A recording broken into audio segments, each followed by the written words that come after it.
Hey guys, Naz here. Today I'm going to be taking you through how to pattern a bird or a parrot.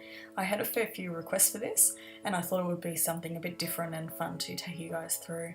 So I wasn't really sure what kind of bird or what kind of pattern to initially go with for this tutorial, but I thought that I would go with a more realistic shaped bird because I haven't really seen very many tutorials or pre-made patterns available that tackle a realistic looking bird. Most of them are fairly chibi and not really what I would call bird shaped. They're more just, cute little beanie birds, which are very cute, but I thought I would show you guys something different and we'll tackle patterning a realistic bird.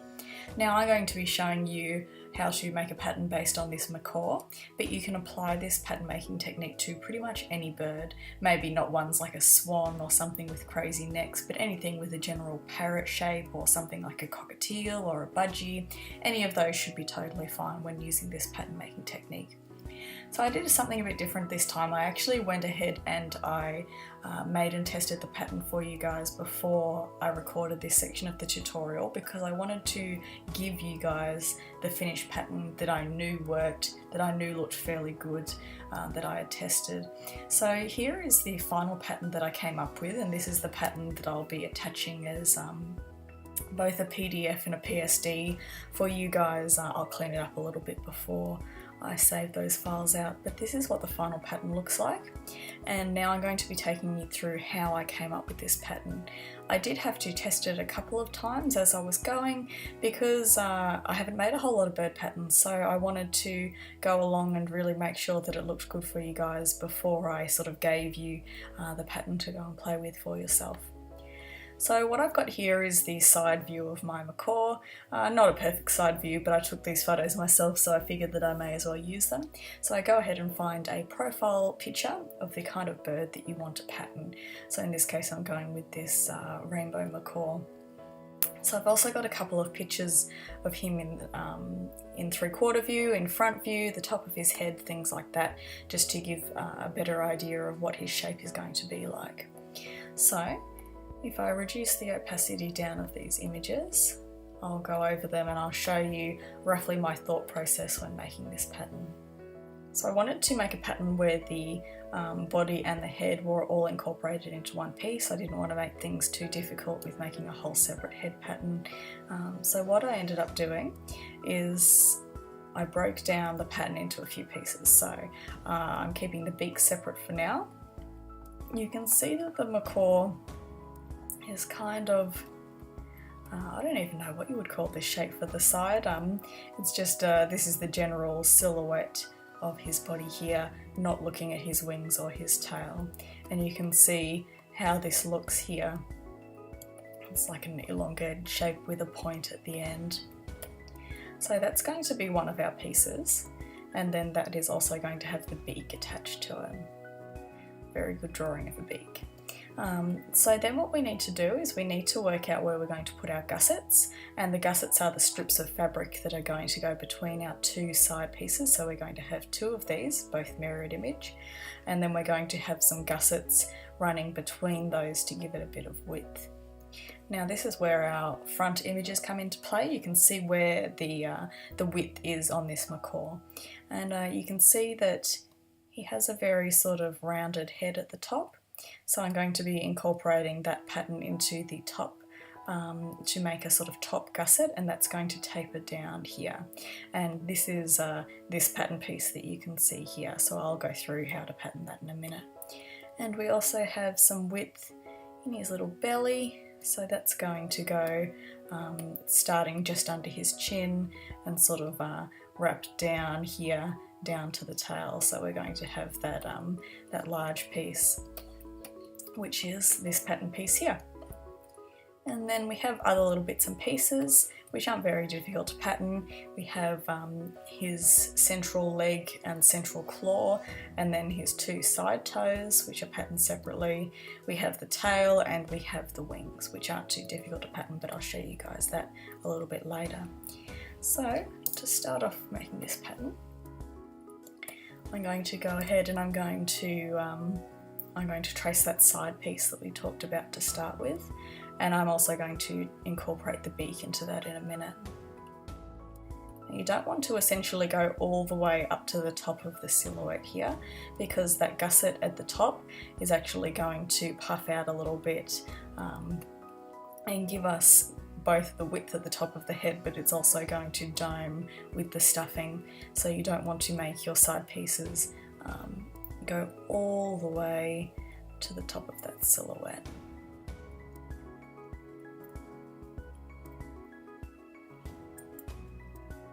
Alright, so now we have that side pattern piece, and when we're cutting this out onto our minky, we generally want the nap to be going down in this direction.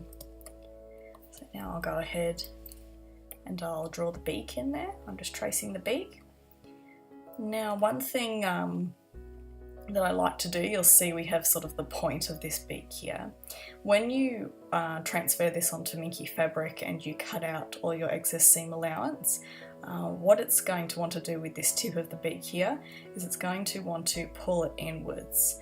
I don't know exactly the scientific reason for why it wants to do that. I think the fabric bunching on these concave shapes, this little point here, sort of scrunches and pulls things like tips and spikes inwards. So I'm going to make the beak come out just a little bit more than it should, than you can see on the photograph here.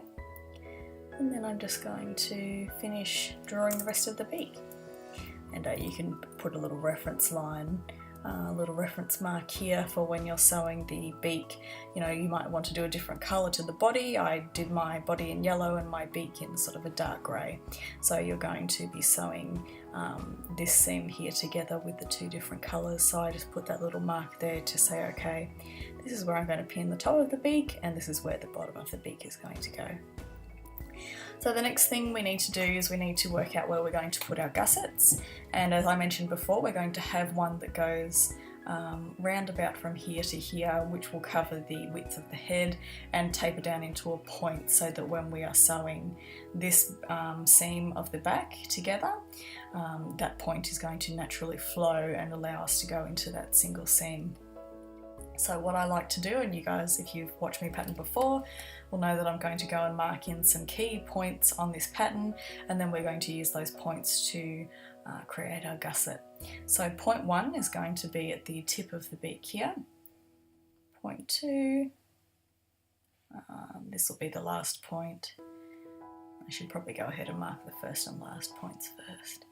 But just marking in any key points, not leaving any areas without any little markings, just so that we can align our gusset for the top of our head with that side piece when we pin it together. So we'll call this point 1, point 2, point 3 and point 4. And then we're going to, on a different layer, or if we're using paper, on a different piece of paper, we're going to draw a straight line. And we're going to start the top of the straight line with the start of where we want our gusset to be.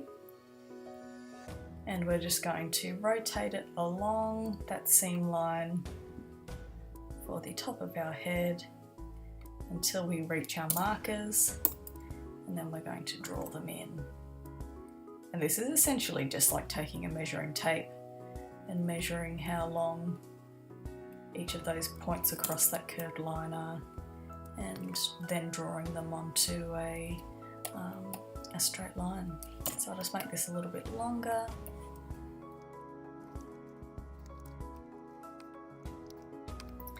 Alright, now that we have all our points measured out on a straight line, we're going to draft the gusset.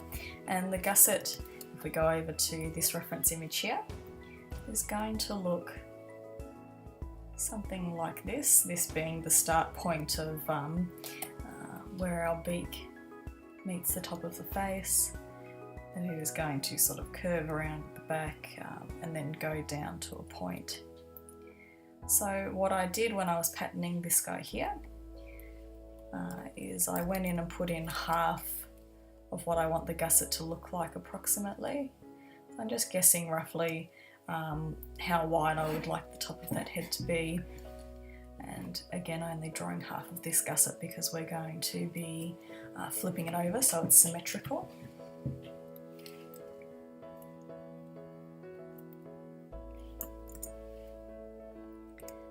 And then we're going to be extending our little lines here to the outside so we can line these points up with these points.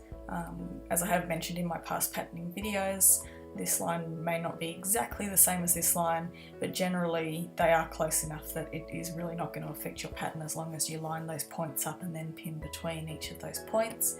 The only time it's going to make a big enough difference that you're going to need to change it is when you have large curves like this one here.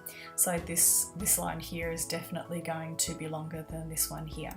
So instead of shortening this line, I'm going to go ahead and I'm going to lengthen our forehead here, because that forehead piece is going to wrap around this brow of our gusset.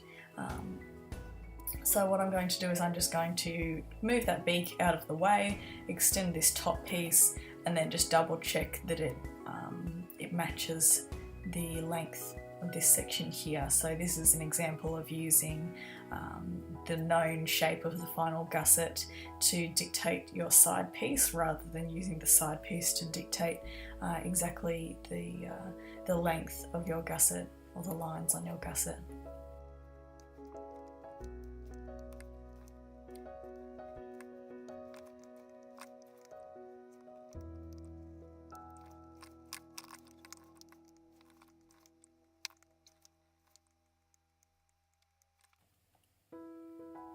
So you can see by starting this at the point number 2 and rotating it around, we need to extend the part of our forehead on the side piece by about that much. We'll just go ahead and do that now, and then we'll double check that that's the correct width that we're after. That looks good to me. So we've adjusted our forehead to make sure that it's going to wrap around that sort of circular domed front of our head gusset. And I'll just go back to adding the beak on there.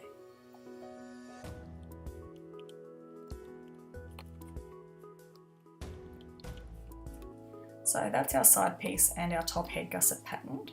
So this is the side piece that I ended up with after testing, but you can see that it's generally the same shape.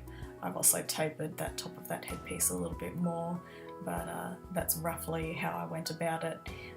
You might see that this one looks a bit bulkier, so I might have noticed that the neck looked too thin, so I bulked out that neck piece and then adjusted the top of the head accordingly.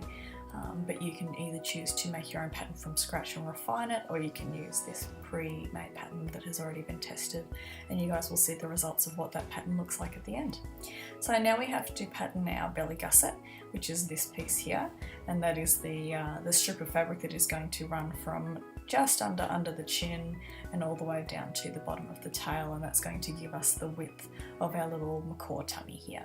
So we're going to repeat the same process that we did before. We're going to mark out those key points. So I want the gusset to start here.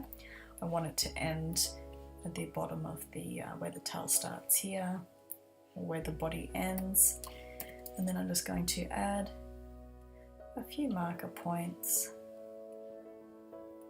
And then because we've already got numbers up here, I'm going to letter them instead.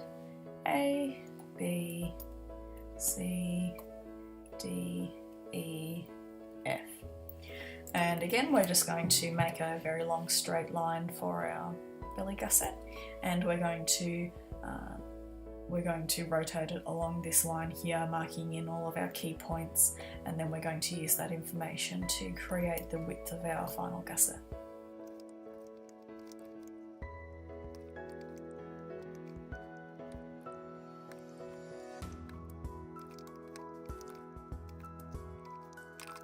Now we're just going to write in our corresponding letters, just so that we know where they're going to match up.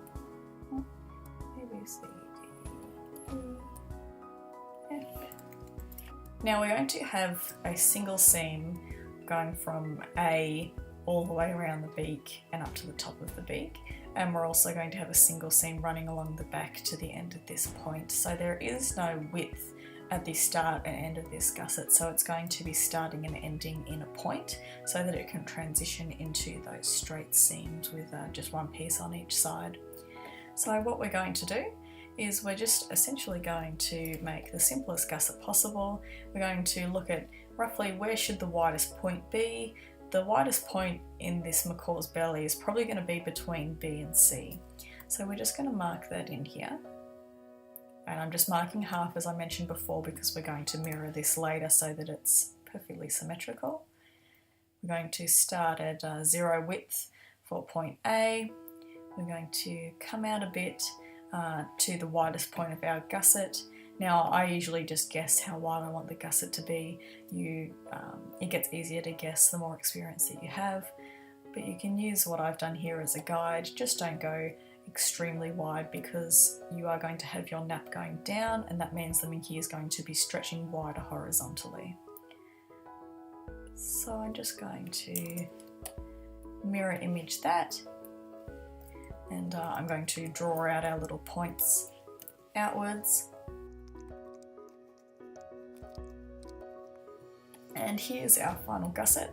You can see that when I was doing the points here, I did it a bit more geometrically. It's really not going to make that much difference. I've smoothed it out a little bit here.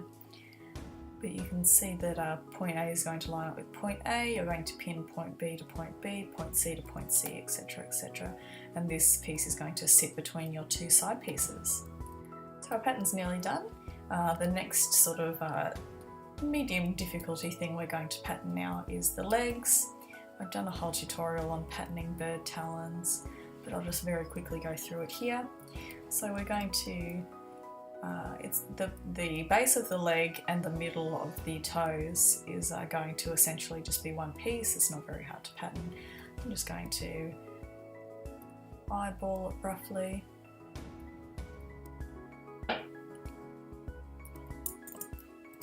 Putting in a seam here where we'll go between yellow and grey depending on what colour you want to go with. And this isn't a fantastic shot of a bird foot, so I'm just going to go here and I'm just going to draw myself a little birdie foot from memory, and you're only drawing the inside toes. I'm just doing a very simple pattern here. If you want to go into birds that have sort of different toe layouts, it's a whole different kettle of fish. This is just how I like to pattern my basic bird legs. So you're going to have, for each leg, you would have 2 yellow pieces, and then that is going to join here to our grey piece, or whatever colour you want your foot to be, and that's going to be our central part of our toes and leg. And then we want to have a toe here and a toe here coming out the side. So all I do is I'm just going to draw in where I want one of those front toes to end. Just make a copy of it. And there you have the pattern for your side toe. You can make it a little bit shorter if you want. Depends on the anatomy of the bird that you're going for. And usually I just hand sew those toes onto that central foot piece, unless you're making a very large pattern, because when you're sewing something you would have a little circle here and a little circle here, but that's just way too small when you're making teeny tiny bird feet, so usually it's easier to just hand sew that. And here we have what the final version looks like in the pattern that I made. The tail and the wings are very simple. I've just gone with a very easy option for patterning both of them. So the tail is really just tracing out a long piece for the tail in 3 pieces, so I could have them a few different colours. But really I'm just going, doo-doo-doo. And there's one tail piece. So you might cut 2 of these in blue, and then I made 2 smaller versions, just repeating the same process. So you have a central piece that I made in blue, and then I did 2 side tail pieces in green. So you can see I've just made one tail feather that's not as wide and not as long. But you can go as crazy as you want. You might just want one central tail piece. You might want several feathers on your tail. I'm just hand sewing those all to sort of the rear end of our macaw here. And to pattern the wing, I'm just doing a very simple pattern for the wing. If you wanted to do outstretched wings, that's really simple too. You would just find a picture of an outstretched bird wing, you would trace it and just sew those two pieces together with some quilt batting on the inside. But when you start getting into that sort of size and with very large wings, you're going to need to look at wiring them because they will be too big to stand up by themselves. So all I'm doing for these folded wings is I'm just tracing out a very basic wing shape.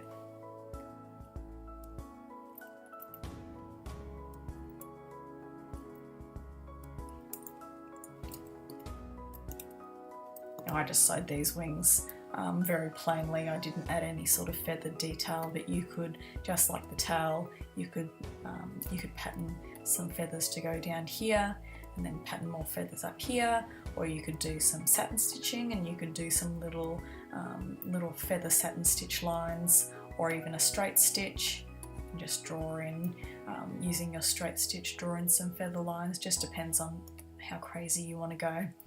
Now instead of just leaving these side wings as a flat piece, so you would have two pieces for each wing mirrored, I'm going to add a little dart at the shoulder, and you'll see on the finished pattern that this gives the shoulder a lot more width, and it sort of puffs out the shoulder here and just makes it look a lot more 3D. It helps it conform to the round side piece of our macaw body here. So I've done a couple of videos on patterning your own darts, so if you want to go into more detail you can go and check those out, but I'll just very quickly add a dart in here.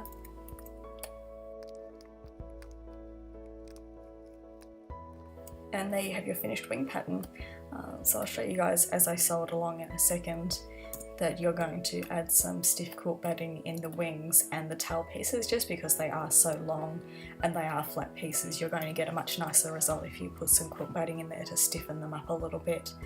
But that's essentially our macaw pattern. So here it is. I'll be cleaning it up and attaching it as files for you guys to print out, or you can just study them and see how they've all gone together. But now I'll show you how I put this bird together. So after you've printed your pieces, you can go and trace them onto the colour Mickey that you want to be making your bird body out of. So I've got my side pieces, my side beak, my belly gusset and my head gusset. So I've just gone and sewn that single seam that joins the beak to the rest of the head. And now we're going to be sewing from the top of the beak all the way around the beak and just under that chin down to that little triangle that I've marked in there. And that triangle is where our bottom belly gusset is going to start. So now we've sewn all around our beak and under our chin, we're just going to sew from the end of our parrot all the way up to the top sort of shoulder where our head gusset is going to go. So now we have the little areas to sew in our belly gusset. So you're going to pin one side at a time, making sure to make sure that each marking lines up to its appropriate marking. So point A to point A, point B to point B, and we're going to do that with our head as well.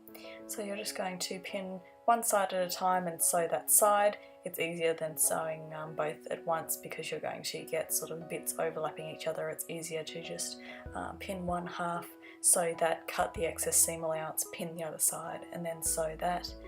And then you're going to have your little gussets in place for your head and your belly. After that you can pop open a little section on the back or wherever you would like to put your stuffing in, and I'm just going to go ahead and stuff our little banana bird that we have here, making sure that he's stuffed nice and firmly. And then we're going to go ahead and start putting our other pattern pieces onto him. Now I didn't film me sewing them because they're all very simple. The wings, you're just sewing your darts first, then you're sewing one piece of one wing to the other piece of the wing, making sure that you're sandwiching a piece of quilt batting in between, and same for the tail. I'm just pinning them all in place. You could hand sew them on. It's much easier than trying to incorporate those wings and tail into the actual pattern. As I mentioned earlier, these wings and tail pieces, they're all quite bland, quite simple. I haven't gone to the effort of stitching in any sort of additional feathers except for the extra two that I put on the tail. But really you're just going to pin them into place, try and make sure that they're nice and even, and you can just go ahead and use a little ladder stitch to put them together. So here's our little bird foot. you can see the central piece, and then I have the two little toe pieces that I've just pinned onto each side, and you can go ahead and you can use a ladder stitch to attach those toes to the central leg piece. I'm also pinning those little bird thighs onto his bird belly. You could incorporate this into the pattern if you wanted. You would just have to go and use a marker to draw around a test piece to draw along that seam, and then you would scan those flat pieces, and that would show you where your seam would need to go to sew those little thighs to the appropriate spot on the belly. But for a simple pattern like this, I'm just going to hand stitch it. Now what I'm doing here is I'm just using some thread sculpting, so I'm just getting some black thread and I'm just putting in, stitching in that little smile line, that little break in his beak here. And so that the beak line doesn't fall down, we want it to stay nice and flush to the top of the beak, sort of where it meets the point at the front. I'm just looping the thread over the thread that's running horizontal at the front, just to make sure that it can't slide down. And here we have what the finished beak looks like. We have all our little bits pinned in place. You can generally see the shape of our parrot, and from here on out is where you guys get creative. So if you want to make a certain species of parrot, you can design embroidery files for the eyes. I just went ahead and I cut out some pieces of minky and just glued them in place and used some marker to just draw in some a little bit creepy eyes. Not the best, but I just wanted to show you roughly what the bird could look like with a bit more detail. But yeah, really all I did here was cut out pieces of minky, laid them on the face, trimmed them up a little bit and glued them onto the face and drew on them. But you can go ahead and you can actually do applique or embroidery. You can incorporate different colours into the pattern itself, so you might want to make that top head gusset piece green. That would incorporate that green section into the pattern, or you could hand stitch details in, whatever floats your boat for the particular kind of bird that you're making. But this is just a really quick and dirty example. I patterned and made this guy in a day or less. But I think it looks quite good for a realistic bird pattern. If you wanted him to stand up and be able to perch, I would definitely recommend checking out my wiring tutorial, where I show you how to use wire to make plush stand up, so that would make his toes and his legs posable and he would be able to hold his own weight and perch on whatever you would like him to. So you can go as detailed as you want with this pattern. I'm just showing you the basics of how to make the base bird. You can modify this to most shapes of bird or parrot, and then just go crazy with all your detailing and make it look as close to the bird as you would like, or maybe make it a bit more stylized. But I hope you found this useful. I'll be including both PSD and PDF versions of the final pattern in the download or in the Patreon email that you guys will get. And if you have any questions, don't hesitate to send me a message. I'll definitely try and get back to you either on Patreon or social media, and I'll help you guys out as much as I can. I hope you guys like this tutorial, and I'll see you in the next one. Bye!